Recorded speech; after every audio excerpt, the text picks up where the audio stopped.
آیت اللہ وحید خراسانی نے اپنے ایک درس میں فرمایا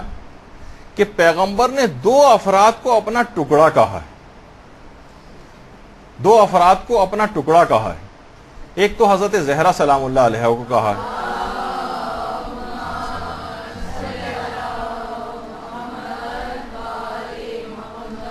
فاطمہ تو بضعۃ منی، فاطمہ میرا ٹکڑا، اور دوسرا کہا ہے امام رضا علیہ الصلوۃ والسلام کو پیغمبر. اللہم صلی علی محمد.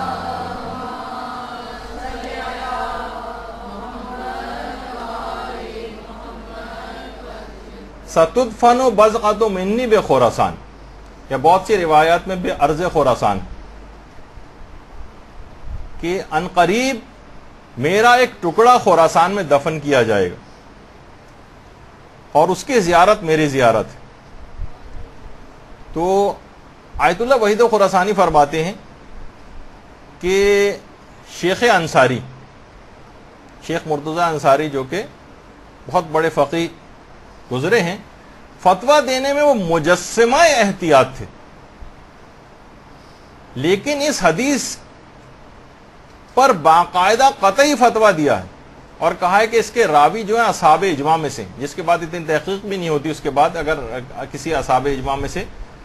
راوی اگر اصحاب اجماع میں سے ہو تو علماء تحقیق کے بغیر اس کو اوتھینٹک سمجھتے ہیں. تو امام علی رضا کی زیارت کے متعلق یہ بات آئی ہے کہ ان کی زیارت 1000 مقبول حج کے برابر، 1000 حج مقبول، یعنی ایسے حج جو کہ بارگاہ الہی میں قبول ہو چکے ہوں، 1000. عقل مبہوت رہ جاتی.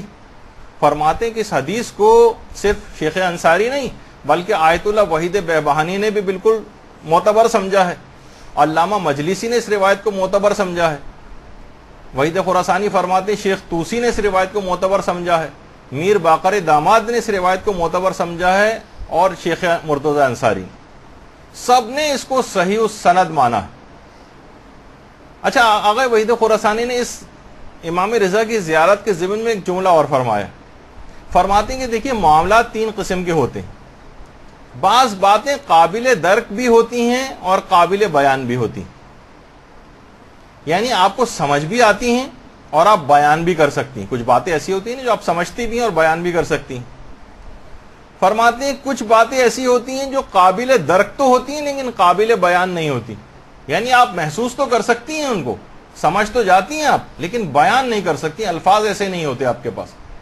کہ عرفا بہت سارے اپنے مکاشفات اور چیزوں کو، مثلا کوئی عالم آخرت کی چیزیں بیان کرے جو وہاں ہو کر آ گیا ہو، تو وہ کیسے آپ کے اس کے پاس، وہ ان کو سمجھ تو آ رہی ہوتی ہیں اس کو کسی حد تک، لیکن وہ بیان نہیں کر سکتا مثلا ان کو.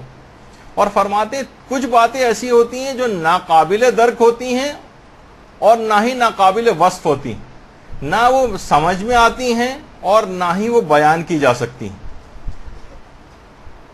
فرماتے ہیں کہ جوار امام علی رضا علیہ السلام کی عظمت ناقابل ادراک بھی ہے اور ناقابل وصف بھی ہے، نہ یہ سمجھ میں آتی ہے اور نہ ہی یہ بیان کی جا سکتی ہے. جوار امام علی رضا علیہ الصلوۃ والسلام یہ عقلوں میں نہیں آ سکتا کسی کی. اس جگہ کی عظمت، وہ جہاں پر مدفون ہے وہاں کیا فیوز ہیں، کیا برکات ہیں، زائر وہاں جا کر کیا حاصل کر رہا ہے، کس طرح سے، یعنی وہاں کی اس کی کیسے ملائکہ کے غول در غول وہاں پر آ رہے ہیں، ان کی کیا عظمت و جلالت ہے، نہ وہ اس کو سمجھ سکتا ہے اور نہ یہ بات بیان کی جا سکتی. تو فرماتے ہیں کہ راوی جو تھا وہ بزنتی، وہ حیران رہ گیا، ایک قبر کی زیارت 1000 حج کے برابر، اور وہ بھی ایسے کہ جو بارگاہ الہی میں قبول ہو چکے ہوں. آیت اللہ ناصر مکارم شیرازی نے بھی باقاعدہ لکھا ہے کہ زیارت امام رضا کی فضیلت ہمارے برادران اہل سنت کی کتابوں میں بھی آئی، باقاعدہ ینابع المودہ اس کے اندر بھی یہی والی حدیث آئی ہے کہ ستدفن بضعۃ منی بخراسان، ان قریب میرے جسم کا ایک ٹکڑا خراسان میں دفن کیا جائے گا. پیغمبر فرماتے ہیں کہ جو بھی مشکلوں میں گرفتار شخص اس کی قبر کی زیارت کو آئے گا، خدا اس کی تمام مشکلات کو دور کر دے گا،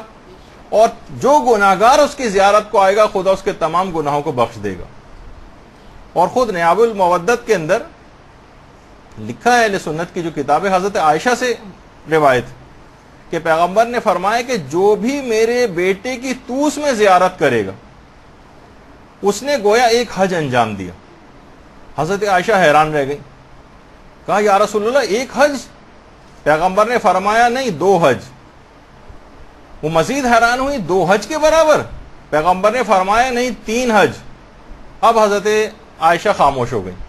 پیغمبر نے فرمایا اے عائشہ اگر تم خاموش نہ ہوتی تو میں سلسلہ 70 حجوں تک لے کر جاتا۔ درود بھیجیے محمد والے۔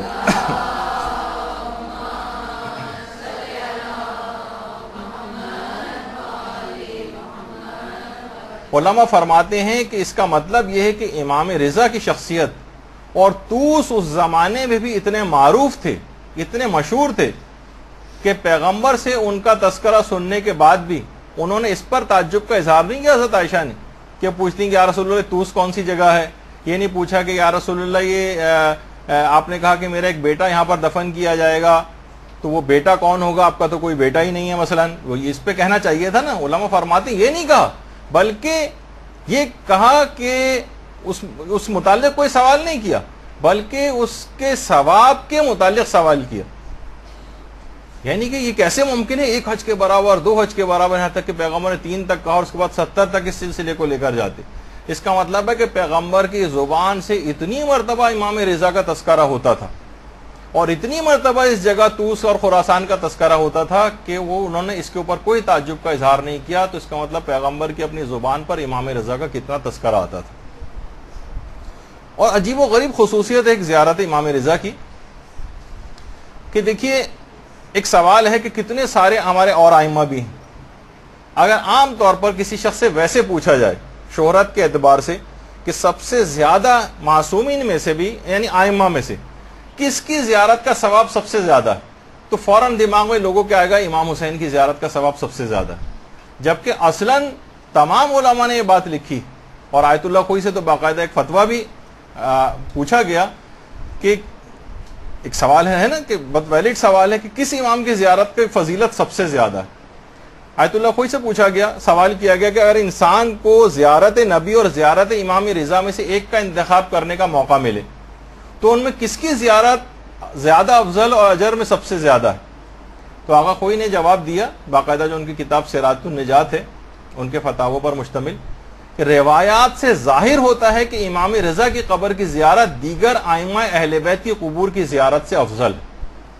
لیکن ایسی کوئی روایت موجود نہیں ہے کہ امام رضا یا دیگر ائمہ کی قبور کی زیارت رسول اللہ کی قبر کی زیارت پر افضلیت رکھتی۔ وہ تو بالکل ایک الگ، پیغمبر کی قبر کی زیارت کی فضیلت تو بالکل ایک الگ چیز، اس کا کسی سے مقایسہ اور مقابلہ اور موازنہ نہیں کیا جا سکتا، لیکن ائمہ اطہار میں سے جو فضیلت ہے وہ سب سے زیادہ امام رضا علیہ الصلوۃ والسلام کی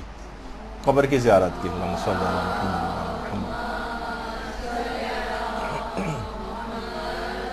دیکھیے مختلف ائمہ کو مختلف الگ الگ فضیلتیں حاصل ہیں، وہاں کی زیارت کی فضیلت سب سے زیادہ ہے، لیکن مثلا یہ بھی سوال آقا کوئی سے پوچھا گیا کہ کون سی چیز زیادہ افضل ہے، حج مستحبی کے لیے عرفات میں وقوف کرنا اس دن زیادہ افضل ہے یا زیارت امام حسین یوم عرفہ کے دن وہاں جانا زیادہ افضل ہے؟ تو آقا کوئی نے کہا کہ ظاہر ہے، مختلف روایتوں سے بات ظاہر ہوتی ہے کہ زیارت امام حسین کی فضیلت زیادہ ہے، رجحان اس طرف زیادہ ہے۔ یوم عرفہ کے دن اگر واجب حج کی تو بات الگ ہے، ظاہر ہے واجب حج تو آپ کو عرفات میں ہی ہونا ہے، لیکن اگر کوئی شخص مستحبی حج ان دونوں میں سے کسی ایک کا انتخاب کرنا پڑے کہ افضل کون سا ہے، تو مستحبی حج میں وقوف عرفات سے زیادہ اس دن زیادہ ثواب اور فضیلت امام حسین کی زیارت کی یوم عرفہ۔ تو مختلف ائمہ کے اس لحاظ سے الگ الگ فضیلتیں۔ اچھا، دیگر ائمہ کی زیارت کے اندر بھی ایک فضیلت یہ ملتی ہے کہ وہاں جو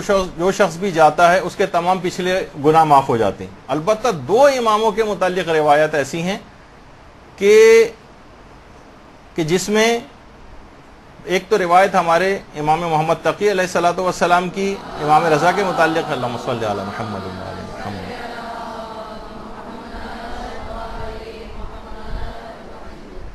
امام نے فرمایا کہ من زار قبر ابی غفر اللہ ما تقدم من ذنبہ وما تاخر،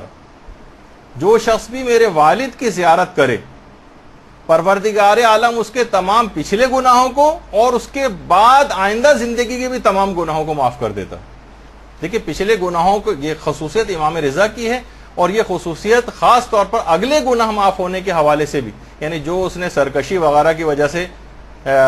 وہ والے گناہ شامل نہیں کہ جو جان بوجھ کے، اب اس کی روایت پتہ چل گئی اب جان بوجھ کے مثلا وہ گناہ کر رہے نہیں، ان وہ شامل نہیں، لیکن عام طور پر غفلت میں جو آئندہ زندگی میں بھی گناہ ہوتے ہیں وہ بھی آئندہ زندگی کی زیارت کے بعد کی زندگی کے گناہ معاف ہو جاتے ہیں۔ یہ خصوصیت امام رضا کی زیارت کی ہے، اور دوسری یہ خصوصیت امام حسین علیہ السلام کی زیارت کی بھی۔ تو سابقہ تمام گناہ اور آئندہ پیش آنے والے تمام گناہ یہ بھی معاف ہوتے ہیں۔ اچھا، اسی طرح سے اور امام فرماتے ہیں کہ نہ صرف گزشتہ اور آئندہ گناہ معاف ہوتے ہیں، بلکہ جب قیامت کا دن طلوع ہوگا تو اس کا مقام، یعنی امام رضا کے ظاہر کا مقام پیغمبر اسلام کے ممبر کے سامنے ہوگا، یہاں تک کہ خدا مخلوقات کے حساب سے فارغ ہو جائے۔ یعنی پیغمبر کا جس جگہ پہ ممبر ہوگا وہاں پر امام رضا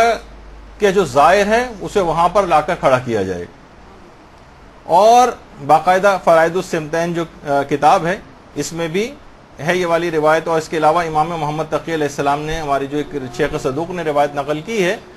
من لا یحذر الفقی کتاب میں، کہ طوس کے دو پہاڑوں کے درمیان زمین کا ایک ٹکڑا ہے جو جنت سے لایا گیا ہے، جو بھی اس میں داخل ہوگا وہ قیامت کے دن جہنم کی آگ سے محفوظ ہو جائے گا۔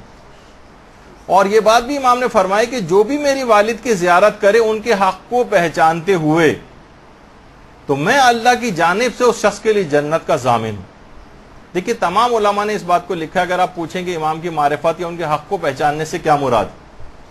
تو علماء فرماتے ہیں کہ یعنی ان کو ایسا امام ماننا جس کی اطاعت خدا کی طرف سے واجب قرار دی گئی، اطاعت واجب قرار دی گئی ہے تاکہ آپ اطاعت کریں، نافرمانی کے لیے نہیں ہے کہ بس صرف ان کو مان لو، ان کے نام سے واقفیت رکھو، یہ نہیں کہا گیا، بلکہ ایسا امام ماننا جس کی اطاعت پروردگار کی طرف سے واجب قرار دی گئی ہے تاکہ انسان ان کی اطاعت کرے۔ تو یہ تو تھا امام کے اپنے بیٹے امام محمد تقی علیہ السلام کا فرمان، اور خود آپ کے اپنے والد امام موسیٰ کاظم علیہ السلام نے کیا فرمایا اپنے بیٹے کے لیے، اللہم صلی علی محمد و علی محمد،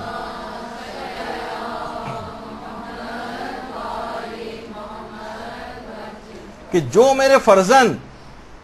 علی کی قبر کی زیارت کرے۔ دیکھیے ابھی تو پیغمبر کی جو حدیث تھی اس میں آپ نے ایک جگہ جو ہے ایک حج کا سنا، پھر پیغمبر 70 تک لے کر جاتے اس کو، پھر اس کے بعد ایک اور روایت میں آپ نے 1000 حج کا تذکرہ سنا ابھی۔ تو امام نے فرمایا، امام موسیٰ کاظم علیہ السلام نے، کہ جو بھی میرے فرزند علی کی قبر کی زیارت کرے گا اس کے لیے 70 قبول شدہ حج کے برابر ثواب ملے گا۔ راوی نے بہت بعید سمجھا 70 قبول شدہ حج۔ دیکھیے آج کل کے جو حج ہے بہت آرام سے کتنی سہولیات کے ساتھ، تو شاید آپ کو اتنا زیادہ اس کا احساس نہیں، اگرچہ اس میں بھی کتنی زحمتیں ہو جاتی، لیکن راوی حیران رہ گیا 70 قبول شدہ حج اتنی زحمتوں کے ساتھ وہ صرف قبر کی زیارت کرنے سے۔ امام نے فرمایا ہاں 70,000 حج مقبول کا ثواب، 70,000، بہت سی روایت کے اندر 7 لاکھ حج مقبول کا ثواب بھی بتائے گئے۔ تو اور امام نے فرمایا کتنے حج ایسے ہوتے ہیں جو قبول نہیں ہوتے، میں حج مقبول کی بات کر رہا ہوں۔ اور جو شخص بھی ان کی زیارت کے لیے وہاں جائے اور ایک رات وہاں پر رہے، امام فرماتے ہیں گویا اس نے عرش پر جا کر اللہ کی زیارت کی، اس کا ثواب اس کو ملے گا۔ اور جب قیامت کے دن عرش خدا پر کچھ 4 افراد ایسے ہوں گے جو گزشتہ زمانے کے ہوں گے، امام فرماتے ہیں، اور 4 افراد ایسے ہوں گے جو آئندہ زمانوں کے ہوں گے۔ گزشتہ زمانوں کے جو افراد ہوں گے ان کے اندر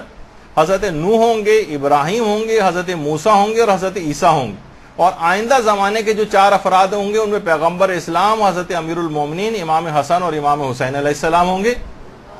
اللہم صلی علی محمد و علی محمد۔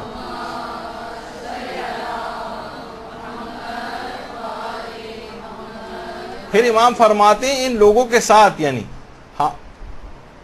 پھر ہمارے ساتھ عرش پر وہ بیٹھیں گے جنہوں نے ائمہ کی قبور کی زیارت کی ہوگی۔ اور امام فرماتے ہیں کہ حقیقت یہ ہے کہ میرے فرزند علی کی زیارت کرنے والوں کا درجہ سب سے زیادہ بلند ہوگا،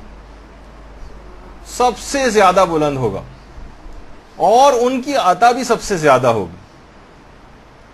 ان کے والد نے کیا کہا ان کی زیارت کے متعلق، ان کے بیٹے نے کیا کہا، اب خود امام رضا علیہ السلام نے اپنی اس کے متعلق کیا چیز بتائی۔ جیسے ابھی آیا کہ 70,000 قبول شدہ حج اور 7 لاکھ قبول شدہ حج، اور یہ بھی فرمایا کہ میرے فرزند علی رضا کی زیارت کا رتبہ کرنے والوں کا رتبہ سب سے بلند ہوگا۔ تو خود امام نے کیا فرمایا، عیون اخبار رضا جو ہے اور امالی شیخ صدوق، اس کے اندر بھی یہ روایت ہے کہ جو بھی میری زیارت کرے گا، امام نے فرمایا خدا اس کے لیے 1000 شہید کا ثواب لکھے گا، 1000 صدیق کا ثواب لکھے گا، 1000 حج کا ثواب لکھے گا، 1000 عمروں کا ثواب لکھے گا، اور 1000 مجاہدوں کا ثواب لکھا جائے گا، اور وہ بلند درجات میں جنت میں میرے ساتھ ہوگا۔ درود بھیجیے محمد و آل محمد۔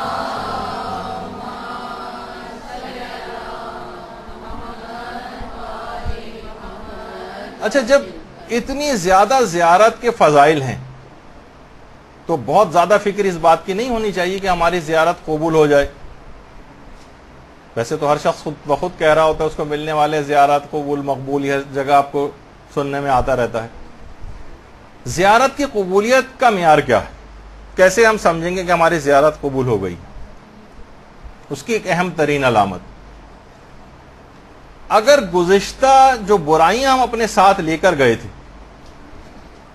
اگر وہ ہم وہیں دفن کر کے آ جائیں تو سمجھ جائیے کہ امام کی زیارت قبول ہو گئی۔ دیکھیے، ہمارے ساتھ سفر میں عالم بعمل مولانا سید محمد علی نقوی صاحب بھی تھے، انہوں نے بہت اچھا جملہ کہتے تھے، دیکھیے بعض لوگ بلائے جاتے ہیں اور بعض بن بلائے آ جاتے ہیں۔ دیکھیے بن بلائے بھی تو آ جاتے ہیں نا، اب وہ تو ظاہر ہے کریم کی بارگاہ ہے، کوئی بن بلایا بھی آ گیا تو اس کو بھی محروم تو نہیں لوٹاتے، کریم ابن کریم ہے۔ تو ایک زیارت وہ ہے جو آپ کرتے ہیں اور ایک زیارت وہ ہے جو امام کرتے ہیں۔ اگر آپ تبدیل ہو گئے وہاں جا کر تو سمجھ جائیے کہ امام نے آپ کی زیارت کر لی۔ آپ نے تو زیارت کی، اس طرح ہم گئے زری کے اوپر گئے، وہاں سے واپس آ گئے، چلیں آپ کی زیارت اس لحاظ سے کہا جائے، لیکن ابھی تو تھا نا ظاہر مزور اور وہ باطنی رجحان۔ مزور بھی تو آپ کی زیارت کرے، ایسا ہے کہ جس سے ملنے جائیں دوسرا آپ سے ملاقات ہی نہیں کر رہا ہے، یا اس کی نگاہ میں آپ کی کوئی حیثیت نہیں، تو اس کو تھوڑی زیارت اس لحاظ سے کہا جائے گا۔ کہا کہ اگر آپ تبدیل ہو کر آئے ہیں وہاں سے تو سمجھ جائیے کہ امام نے آپ کی زیارت کو قبول کیا، اور اگر آپ ویسے ہی وہاں سے واپس آ گئے ہیں، وہی بھرپور زندگی اس طرح پہلے گزار رہے تھے، کوئی فرق ہی نظر نہیں آ رہا ہے، تو سمجھ جائیے کہ زیارت قبول نہیں ہوئی۔ ظاہر جو فائدے اور اس کریم کی بارگاہ سے حاصل ہونے وہ تو ظاہر کوئی شخص محروم نہیں رہے گا، مل ہی جائیں گے، لیکن اصلاً جو زیارت کا حق تھا وہ ادا نہیں ہو سکا۔ برحمتك يا أرحم الراحمين وصلى الله على محمد وآله الطاهرين